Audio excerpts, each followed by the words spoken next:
Unusually for me, I'm actually going to listen to this amplifier before I measure it. First of all though, we're going to check to make sure it's not going to go bang when I turn it on. So I'll take you into the other room and we'll have a look at the various items. But I have to say I cheated slightly. I've been listening to this combination now for the last 3 or 4 days, as I've been a little bit poorly and I had to go to hospital, so I've had lots and lots of time to do some serious listening, whereas I've not felt like messing about on the test bench. Let's take a look at the board. Now overall it's quite well made. Soldering is about 70%. Could be better, but not bad at all really.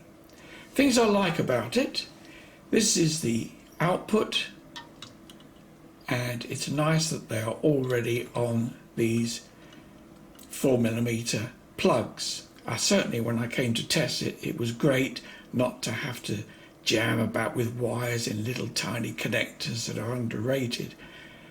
This I like. And same here with these connectors, which are remarkably similar.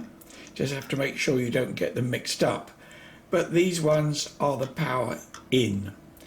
Now, unusual for an amplifier, this is single-ended, i.e. negative and positive 48 volts. More about the voltage later. Heat sinks, quite good for basically the power you get, and bearing in mind it's Class D, of course, the efficiency is very high. Input sockets, which are phonos or RCA if you prefer. Negative things about it: I don't like the fact that these huge capacitors, are right next to the heatsink, because the heatsink does get quite hot, particularly when you're giving it some welly or some Jimi Hendrix or something. It does get quite hot. And the fact that they're almost touching these capacitors, these are just smoothing capacitors by the way, and it's good that they are very near the chip, which of course is underneath here, which I'll show you in a minute. But the fact that they are almost touching means the capacitors do get quite warm, and capacitors being warm is never a good idea. Other things that get hot are the chokes. Now the outside chokes get, I've got some temperatures I'll read you later on, but they get quite warm. These two chokes here, whether it's because they're close to each other, but they get almost too hot to touch. Other things that get hot is this regulator and this inductor. The first component is this chip here, which is an LM2576HV, which is basically made by Texas Instruments and is a 3 amp step down regulator, because this does actually need a 12 volt supply. And if you look at the manufacturer's data for this chip, or the main amplifier chip, it gives you that it needs a regulated 12 volt supply in addition to its main 48 volt supply. Now it's quite good that it's actually included on the board, and this is a switch mode type step down regulator in conjunction with this choke. Now we've also got a diode here which I can't identify, so your guess is as good as mine, but it's something to do with the regulator. Now we've also got another regulator here, which is a 3.3 volt regulator. Now I don't know why we've got that, because like all these things from China, you don't really know what the circuit is. If you look at the manufacturer's data for the chip, of course it it only gives you a rough idea, and most of this stuff here is done to make an on-board supply for that 12 volts. Right, the other things we've got here, we've also got two small chips, JFET op-amp. They're only labelled as 072C, but if you look at try and find these, they're basically TL072Cs. And the other things we've got, they're so small I can hardly see them. Let's zoom in a bit. You can see here we've got a bridge rectifier and two small transistors here. They are basically transistors. In fact, they're PNP high voltage transistors. They're labelled 5401, which is basically a surface mount version of the 2N5401. Quite an old transistor, but so what? It works, and they're nice and cheap. Two big electrolytics, and it says they are Nichicon. Well, your guess is as good as mine if that's true or not. But they are quite high capacity, 4,700 microfarad at 63 volts, which again, bearing in mind they should have 48 volts across them. Bearing in mind my comments, the fact that they do get quite warm, and I have to emphasize they get warm because of the close proximity, not because they are under stress, and they are in fact 105 degree centigrade. Now, I'd like to think that they really are Nichicon, and they could well be, because this module is available in 3 or 4 different types from different manufacturers, and this one is one of the more expensive versions, and it seems what you get for more money is a decent heatsink, supposedly Nichicon capacitors, and these high current inductors. Some of them use these similar to this, but slightly bigger. Because obviously with Class D, the filter and capacitor filters are very important, because if they're not the correct values, you will get HF lift or usually HF cut. Just before we leave the board temporarily, I'll just give you some temperatures. The things that get the hottest, ironically, are these two chokes, and they come out at about 57 degrees Celsius. The next hottest thing is the heatsink, and that comes out at 45.6 degrees centigrade. The capacitors, 39 degrees, and as I've said, it's because of the close proximity, but 39 is not excessive, and certainly nothing to worry about. And here, where these chokes get hot, the type of capacitors that's right up against them, they're not going to suffer from anything there. Regulator here gets quite warm at 44 degrees, and the inductor here 38 degrees. All the other components are cold or just a few degrees above ambient. Ambient at the moment being about 23 degrees centigrade. This is the other side of the board, and whilst it is double-sided, there are no active components on the board at all. Now, this is what holds the heatsink on, so I'm going to undo these, and we're going to have a look at the actual amplifier chip. Now, I don't know what we're going to find here, and I'm doing this round the camera, so apologies if my hands get in the way. This could be the last time this module ever works, but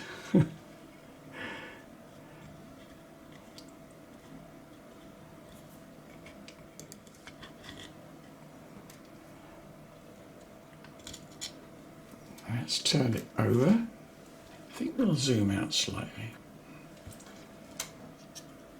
Now the heatsink should just come off now. Or will I break it? Ah, there we go. Right, there was this little heat dissipation thing, but I've taken that off, and there you can see the actual amplifier. That is painfully small, isn't it? And there's quite a few more components on here. They look largely resistors and capacitors. I put the little pad back on there.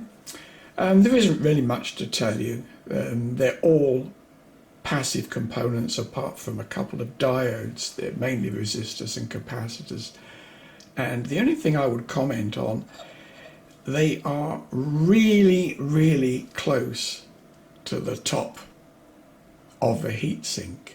Scarily close, I would say. Now, you can see what I mean here about the close proximity of the components to the heatsink. If I can get the angle right. It does clear it just, but it's scaringly close. Now, before we go any further with this project, we need to talk about power supplies. Firstly, the one you're looking at here is, or was, my second choice. The first one came from this supplier, and I've had a problem insofar as it was never delivered and they won't answer your mail. So in the end, I ended up getting my money back. So don't buy from this company. 48 volts is what you want at a minimum of 5 amps. Again, it depends on whether you're going to cane it or whether you're just going to be using it as background with a high headroom, in which case 5 amps will be more than enough. But if you're going to buy one, probably go for about 7 amps.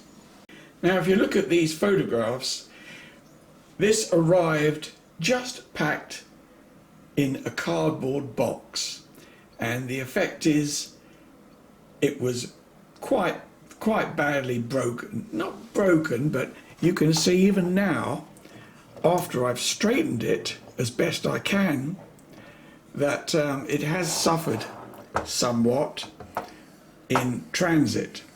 I'll show you inside this one presently, because this is my substitute one that I bought, and it's really grossly overkill because it's actually a variable power supply. I'm going to show you inside this presently, but when I received it, I was tempted to send it back because the case was badly damaged and the PCB was shorting to the metalwork. Now, obviously, when I saw it was damaged, I thought, I'm not just going to plug this in because that's, looking for trouble. So I took it all apart and straightened the metalwork, which is aluminium, as best I could, and repositioned the PCB and got it all safe. Powered it up and it didn't go bang, so that's good, isn't it? Right, I expect you want to have a look inside. Let me take the lid off. Not going to say too much about this because it's a switch mode power supply, and I'm certainly not going to go into how it works other than to say it does. It comes from Banggood, and apart from the fact that the packing is atrocious, and I've told them so, and how lucky they are that I haven't sent it back, but once you get around the fact that the packing is crap, the product itself is pretty good. I have to say, it's not cheap, but there again, if it works, it's got to be better than one that's cheap and blows up after 2 weeks. If I pull the thing over a bit, you can see there's a little fan in the roof, and that is the little module which you can buy separately and is just gunked in with some, what do you call that stuff? Not glue, I can't think what you call it right now, but that's the voltage display. And here is the little potentiometer for adjusting the voltage. Now, an interesting thing on this, you actually get, let me just push that out of the way, another potentiometer with it. And you think, well, why would you need another potentiometer? The idea is that you just plug it in to the front and you can remote control it, i.e. have the, not very far away because the lead is only about, I don't know, 12 inches long, but quite a useful touch. Completely useless on this particular project, but for another project, a nice touch. I quite like the idea. This is the front of the unit.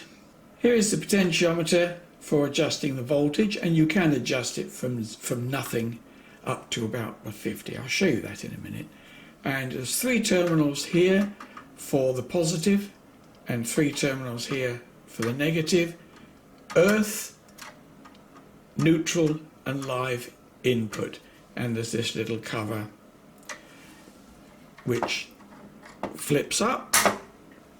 This is the little terminal block that you can lift off that and plug in the remote volume pot, the remote power selection.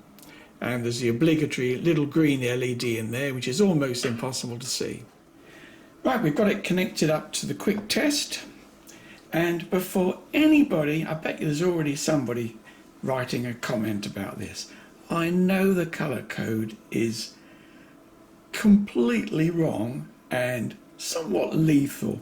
Right, I've turned the potentiometer full and I shall flick the switch and we will have a look at the meter. It should come out at just over 50 volts. Right, there's our display, and I'm going to shut the trap. Oh, well, that's about right. It says it goes up to 48, and that's what this power supply is actually rated at, but as you can see, it goes up to 50.6. And the meter's remarkably accurate, by the way. So if I turn the pot down, you can see the voltage is going down.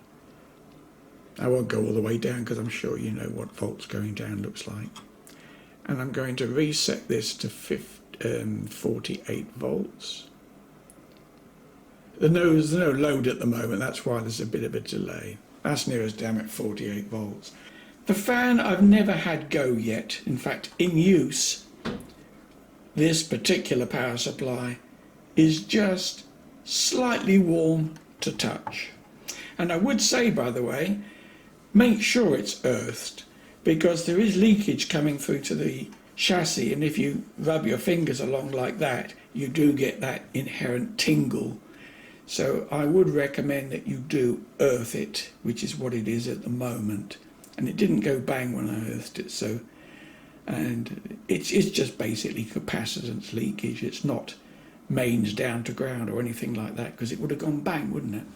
The amplifier is claimed to work from, I think, 17, and they recommend 48 volts. You can buy this module from about half a dozen different distributors on eBay, you know, all the usual mob.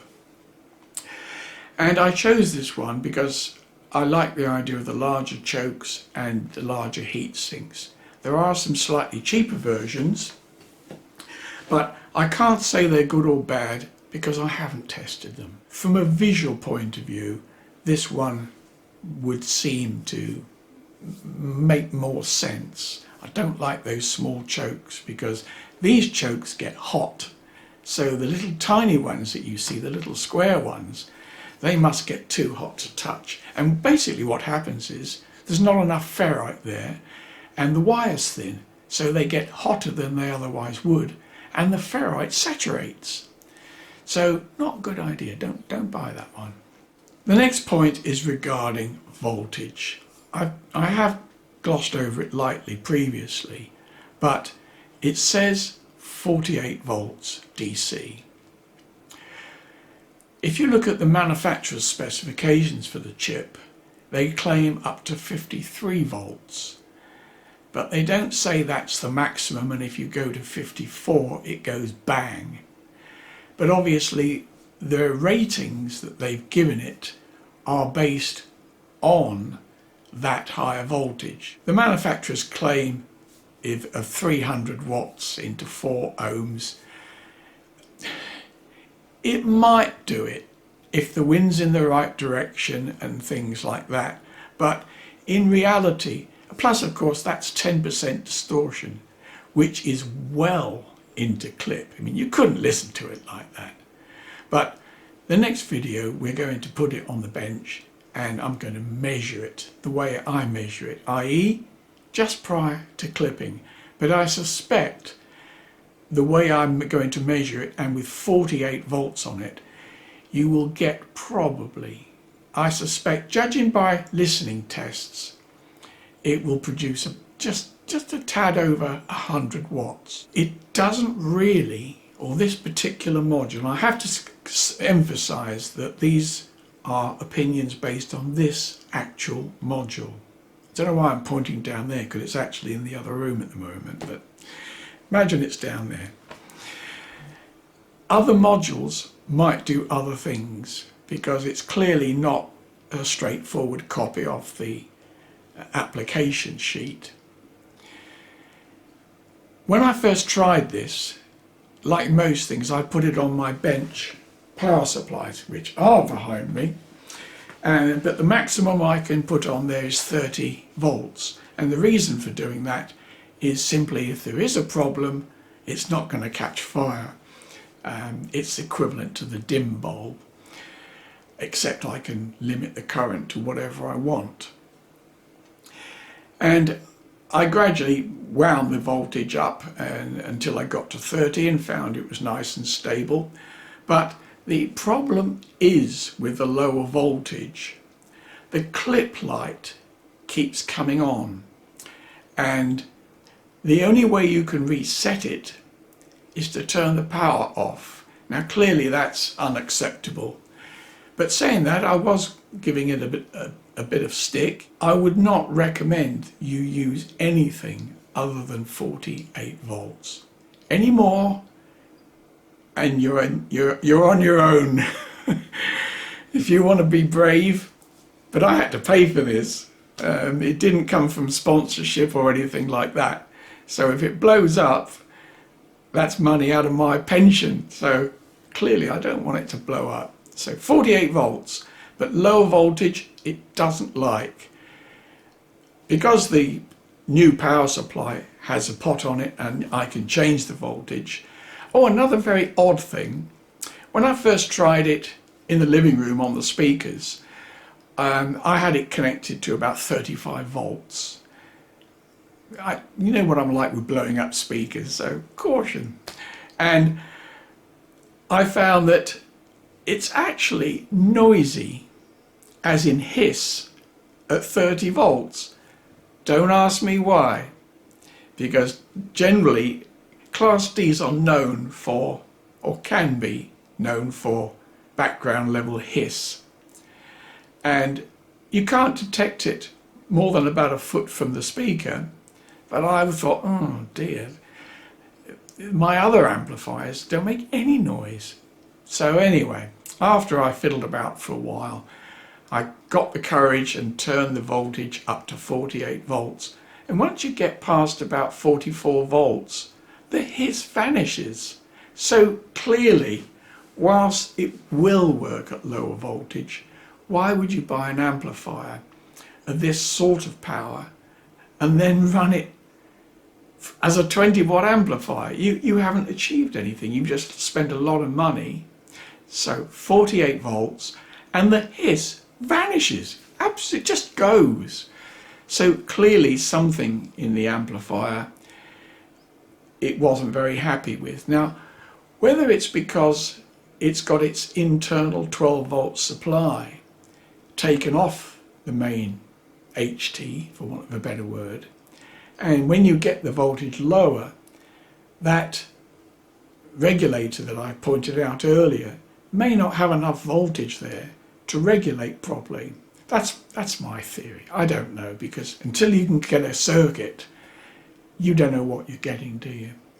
But I can tell you, if you're going to buy one, get a 48 volt power supply. Don't mess about with any other voltage.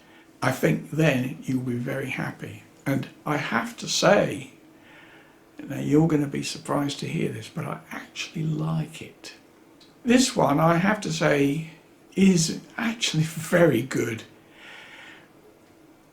Class D sounds different to Class AB. I have no idea why, and the purpose of listening to it before I measured it was so that I didn't have any preconceived ideas about, oh, it doesn't measure very well, therefore it's not going to sound very well. Because I did that with the quad. I measured it first and I could see it didn't measure well. And when I came to listen to it, I didn't like the sound of it either. So I thought, well, I'll do it the opposite way around. We'll listen to it first, and then I'll obviously have an opinion. Then we'll measure it to see whether I'm justified in liking it or disliking it, basically.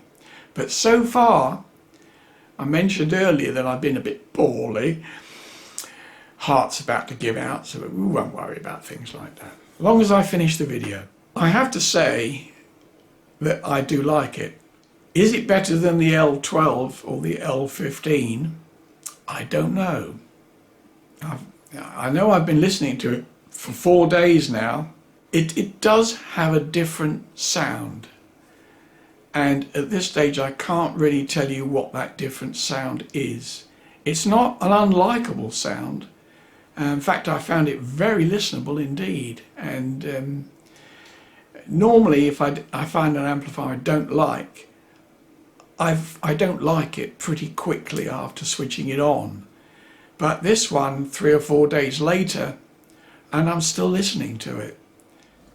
You'll be delighted to know that I've actually made up some proper leads now, which will be safe. That's the HT, color coded, and that's the mains with a proper mains plug on it. Prior to powering up the amplifier, I did my usual test with the magnifying glass, and this is the only dodgy thing that I saw. Solder blob looked like it was shorting between 2 of the tracks, or very close to. Right, we're all set up here in the lounge, and we're going to do yet some more listening. Just so you know, this is my preamp, which you've seen before, which uses the AccuPhase clone. Here's the power supply we've talked about, and here is the amplifier. These are the 2 little LEDs. One of them is for fault and the other one is for clipping. Now hopefully neither of these are going to come on. The power supply is nicely set up on 48 volts. As per usual, we'll be listening through my monitor audio loudspeakers.